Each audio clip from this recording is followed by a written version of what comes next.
I was just an insecure, scared kid. And the only way I could find myself was through putting myself through the worst thing possible. My biggest advice to give everybody in the world is, like I say, we live in an external world. Everything is you got to see it, touch it, it's external. If you can, for the rest of your life, live inside of yourself. Stop listening to everything that makes no sense. All these insecure people putting their insecurities on you, you got to flush it out. You got to just be whoever the hell God or whatever the hell you believe in. If you believe in nothing but yourself, I don't care what it is. You got to take everything and throw it away. You have to believe in one thing, and that is yourself. And I'm not saying don't believe in God or what you believe in, but right now, for you to find greatness in yourself, you're not going to find it by looking in a book or by even hearing me. I may give you the spark, but you've got to go inside yourself to find it. And that means you got to be quiet. Go in a room, stop talking, search your soul, search your mind, search your abilities, and you'll find it. But if you're not looking for it, you won't find it. So you got to go start your journey. And the journey starts with you finding, why the hell am I here on this planet Earth? Why am I here? And if you don't know that, you will live the rest of your life searching, always asking the question, why?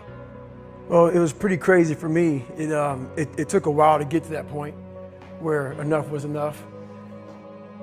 What happened, I came home one night from work spraying for cockroaches. And long story short, I turned on the Discovery Channel. I saw some guys going through Navy SEAL training. And they were going through Hell Week, and they were getting their ass just beat. You know, in and out of the water, guys ringing the bell. They were just suffering. And I was weighing like 297 pounds. And I had to make a change in my life. You know, I was at an all-time low, and I wasn't going anywhere. And I was exactly what everybody said I was going to be, which was nothing. So I had to make a change. No one was helping me out. My dad made my mom kind of irregular. So she worked 3 jobs, went to college full time, so she was never around. One time this person drew a picture of me and said, "We're gonna kill you," on my Spanish notebook. Jesus. And I took it to my principal. And my principal said, "They spelled Niger." That was the best advice he can give me. So long story short, what I realized was no one was here to help me. I started shaving my head when I was 16 years old. And the feeling I had every morning, I looked in the mirror, was horrible. And I didn't want to feel like that anymore. And how I felt was a kid going nowhere, a kid that was scared. And most kids will accept that and look for help. But the best thing that happened to me, no one helped me. No one felt sorry for me. No one looked at me and said, like this day and age, they'll take you in and they'll tell everybody, stop picking on this person. Back then, they didn't care. The KKK marched in our 4th of July parades. They had to stay 100 yards back, but they marched in it. Wow. That's how this town was. And my mom cared about me, but my dad took our soul. And she did the best she could. I had to figure out I wasn't going to be a punk kid all my life. So the only way I could turn it around was to suffer. I had to build calluses in my brain the same way I built calluses on my hands. So I broke the Guinness Book of World Records for pull-ups a long time ago, but I failed at it twice. And I did 67,000 pull-ups in trying to break this record. So to do 4,030 pull-ups, I had to do 67,000 for training for that. And so what I realized is for me to become the man I wanted to become, I saw myself as the weakest person God ever created. But I never blamed God for anything he did to me. So I wanted to change that to be the hardest man ever created. Am I that? I don't know, but you had to have a goal. Right. And my goal when I was sitting there, not going to school, being bullied, having no self-esteem, my goal was the only person that's going to turn this person around is me.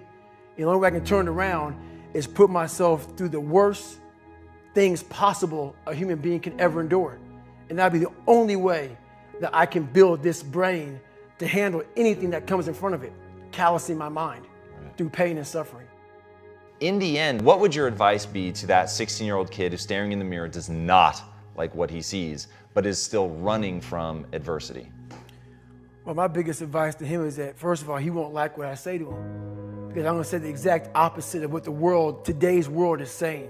So we read a bunch of books nowadays. As humans, we want to find out how to be someone else. What we don't do is we don't go inside. So literally turn yourself inside out. Read the book that's like we're writing a book every day of our lives, but we never read that book. So what I would challenge this young man or young woman to do is you have to look inside of yourself to see what you really want. What are you passionate about? We use these words and these little phrases of only the strong survive and all this other crap. They're all just words. I get so tired of hearing people just talking. Like right now, someone may think Goggins is just talking. You don't know me. So when I speak from passion. I speak from experience. I speak from suffering. I have to tell this young man or woman that the only way I believe, and this is my experience in life, the only way you're ever going to get to the other side of this journey is you have got to suffer to grow. To grow, you must suffer. And some people will get it and some people won't. But they have to see what their journey is to start their journey. Several people live to be 100 years old and they have great lives and they have great kids. Their kids go to college and all sorts of stuff. But somewhere in their life, there was a point where they had a decision to make. They can go left or right on this path. Left was the easy route. Right was the hard route. A lot of people take the easy route. And they had a good life that way, but the better life was going to the right side. And you may have 20 years of pain and suffering to get past it, but a lot of us die never truly starting our journey. And I would tell this young person, you got to start your journey. It may suck, but it will come out the other side where you're coasting. Every day, we're seeing who we are as people. When I was growing up, I lied for people to accept me because I didn't accept myself. So I would make up stories so then you would accept me into your world. Everything I did was for someone else to like me. It wasn't until I started reading my own book about how pathetic I was as a human being. I could blame my dad. I can blame kids at school. I could blame having health issues, ADD, my mom not being around. Great mom, but she was doing her thing. Right. I could blame a lot of people. And that's the book I was reading. And I put it off on everybody else. It wasn't until I said, you know what? For me to fix this, I got to read what is wrong with David Goggins. Not blame anybody. Read my book and say, okay, I'm afraid of my shadow. How can I overcome that? Go in the military, get your ass kicked, do things you hate to do, be uncomfortable every day of your life. Roger that. I'm not the smartest kid in the world. Okay. Instead of somebody saying, oh no, you're smart. No, don't say that to yourself. I said to myself, no, I'm a dumb motherfucker. Okay, roger that. How you get smarter? Educate yourself. So the things that we run from the truth. We're running from the truth, man. So the only way I became successful was going towards the truth. As painful and as brutal as it is, it changed me. It allowed me to become, in my own right, who I am today. So hopefully I can help people that believe that they're much less than what they truly are. Help them find greatness in themselves. And greatness isn't running 200 miles at a time or doing 4,000 pull-ups or being a SEAL. Greatness is whatever the hell you dreamed of in your own mind. You got to first see it. You got to first create this vision in your mind. And then that's when I come into play. Once you create this vision in your mind, it's how am I going to get there now? And that's when I come into play. But first you got to create your own vision. And then it's not external. It's the vision created is inside of you. So until you create that, I'm nobody to you.